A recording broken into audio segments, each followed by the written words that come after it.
खलीजी ममालिक खासकर United Arab इमारात, Bahrain, Qatar और सऊदी अरब, उर्दन, अब ओमान पर भी ईरान ने हमले शुरू कर दिए। लेकिन इसके बावजूद कोई भी खलीजी ममालिक पलटवार ईरान पर नहीं कर पा रहा है। ऐसा क्यों, इसे बताएंगे, आप वीडियो को आखिर तक देखें।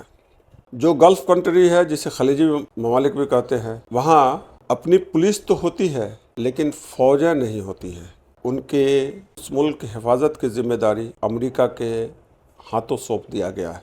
मैं मुशर्रफ शमसी पूरी वीडियो लेकर आपके साथ आया हूँ। आप इस वीडियो को पूरा देखें, तभी आपको पूरी जानकारी हासिल होगी।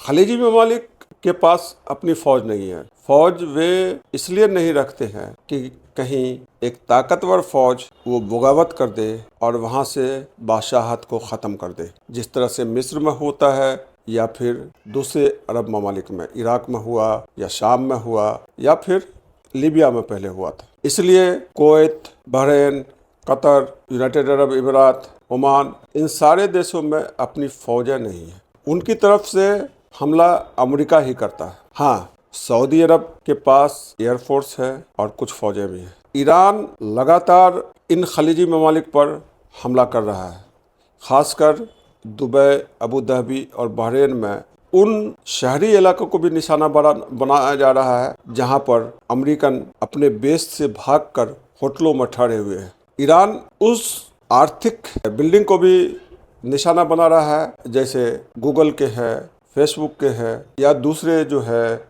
वो दुबई बेस ऑफिस है, उसको भी निशाना बना रहा है, क्योंकि ये अमेरिकन इकोनॉमी का हिस्सा है। इसलिए सबसे ज़्यादा जो हमला दुबई और अबू धाबी और बहरीन में हुए हैं। चूँकि बहरीन में तो बहुत बड़ा नेवी फ्लीट है और उस पर हमला करने के बाद वहाँ के ज़्यादातर अमेरिकन जो भागकर शहर की तरफ घुसे हैं और वो होटलों में रह रहे हैं। ईरान अपने इंटेलिजेंस के जरिए उन बिल्डिंग पर हमला कर रहा है जहाँ वो अमेरिकन छुपे हुए हैं। जैसा कि आप जानते हैं कि ओमान अमेरिका और ईरान के दरमियान सालसी का काम कर रहा था और ओमान की सालसी के में ही ओमान और जेनेवा में अमेरिका और ईरान के दरमियान बातचीत चल रही थी। अब तक या कल तक ओमान के अमेरिकी बेस पर ईरान ने हमला नहीं किया था, लेकिन आज ये खबर है कि ओमान के अमेरिकी बेस पर भी 2 ड्रोन हमले हुए हैं जो बेस पर फटा है। अब जो है, लेकिन ईरान के लिए एक ख़तरा है। अगर सऊदी अरब पर लगातार हमला होता है तो सऊदी अरब और पाकिस्तान के दरमियान एक स्ट्रेटजिक मुआहदा है जिसमें यह साफ साफ क्लॉज है कि अगर एक मुल्क पर हमला होता है तो दूसरा मुल्क भी उसका साथ देगा।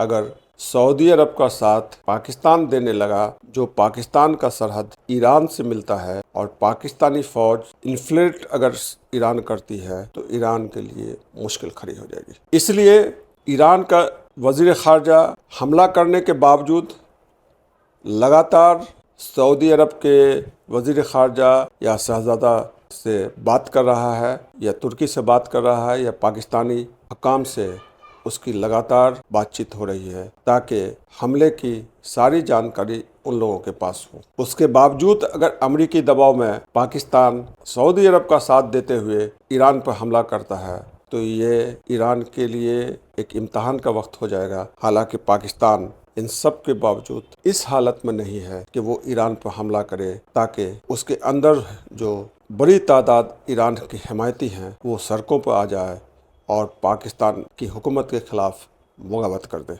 ये जो स्ट्रेटजी है अमेरिका अपने हिसाब से बना रहा है और ईरान अपने हिसाब से बना रहा है। एक और ख़तरा ईरान के पास है, ईरान का है। ईरान की सरहद अजरबैजान से लगती है और अजरबैजान जो इसराइल के काफ़ी करीब है, जहां कहा जाता है कि अजरबैजान में मोसाद के अड्डे भी हैं।